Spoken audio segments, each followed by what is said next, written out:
Get ready for your daily dose of marketing strategies and tactics from entrepreneurs with the guile and experience to help you find success in any marketing capacity. You're listening to Marketing School with your instructors, Neil Patel and Eric Su.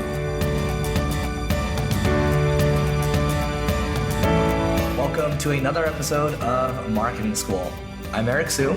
And I'm Neil Patel. And today we're going to talk about how to differentiate your product or service in a highly competitive market.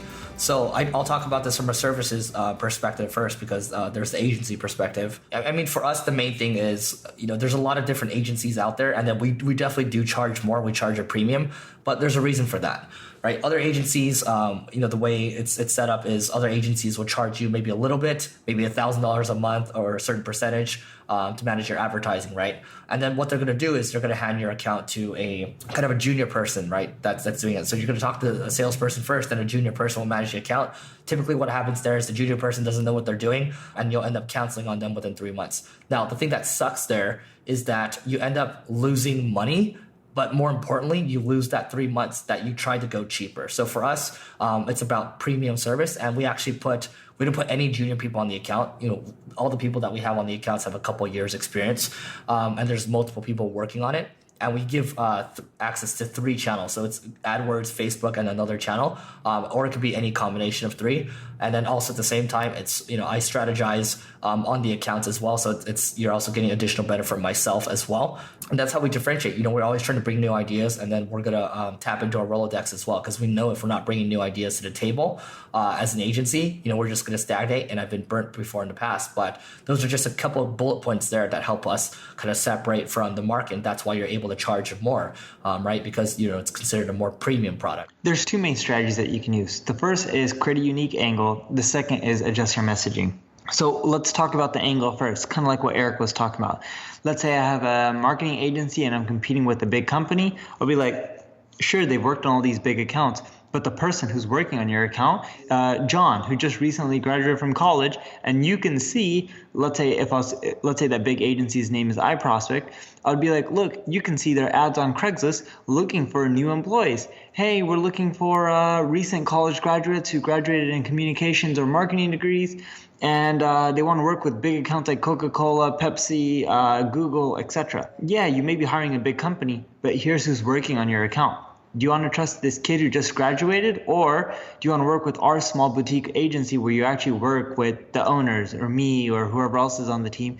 And this is our personal experience, and we'll ensure that your account does well, right? That's the angle I would use if I was a small guy. If I was a big guy, I would just be like, hey, do you want to work with that small agency? Sure, you may be working directly with the owner, but what experience do they have working with big companies? They've never worked with Coca-Cola, Google, Pepsi. These guys sign up with us for a reason. If we weren't good, we wouldn't continually win all the big contracts. That's another example of angle. Or if you look at Amazon, it's low cost.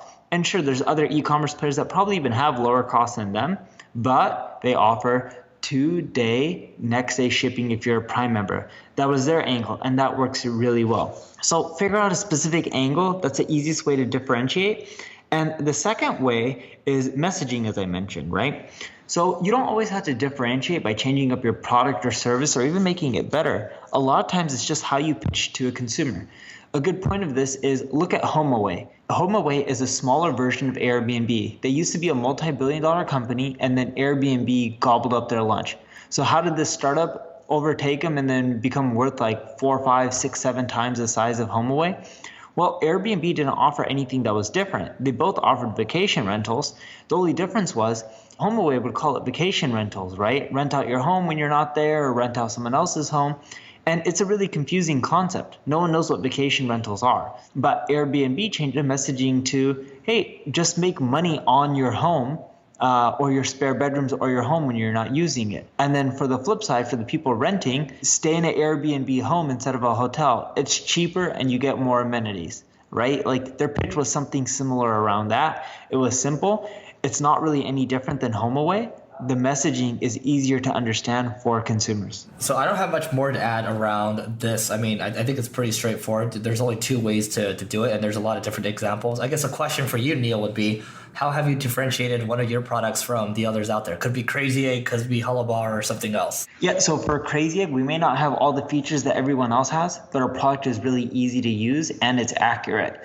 And we get this a lot. Like a lot of people will use Hotjar and then they'll send us screenshots of their Hotjar heat map not even working and the data being off. And then they're like, oh, Crazy Egg actually works and it's easy to use. So yeah, we may not be the biggest player in the space. I think ClickTail is right now based on revenue, but our product is the easiest to use. Our specific market, which is non-enterprise, even though we have some enterprise customers, love it. So that's it for today's episode. But before we hop off, we have a special giveaway for you. You get access to a 1-year annual subscription to Mixmax for the lucky winner. And this is the awesome sales and marketing tool. I personally use it every single day. It gives me reminders to follow up with people. I can set kind of, custom outreach, and I can share those templates with other people too. To get in on this giveaway, just rate, review, subscribe this podcast and text Marketing School. That's one word, Marketing School, to 33444. And Neil, anything else to add? So if you have another product or service that you can give away for free to Marketing School listeners, feel free to get in touch with Eric and I. We don't take money for this or anything like that. You can get free press. All we're trying to do is just help out all of our listeners for free because we love them. All right, that's it for today's episode, and we will see you tomorrow. This session of Marketing School has come to a close. Be sure to subscribe for more daily marketing strategies and tactics to help you find the success you've always dreamed of. And don't forget to rate and review so we can continue to bring you the best daily content possible.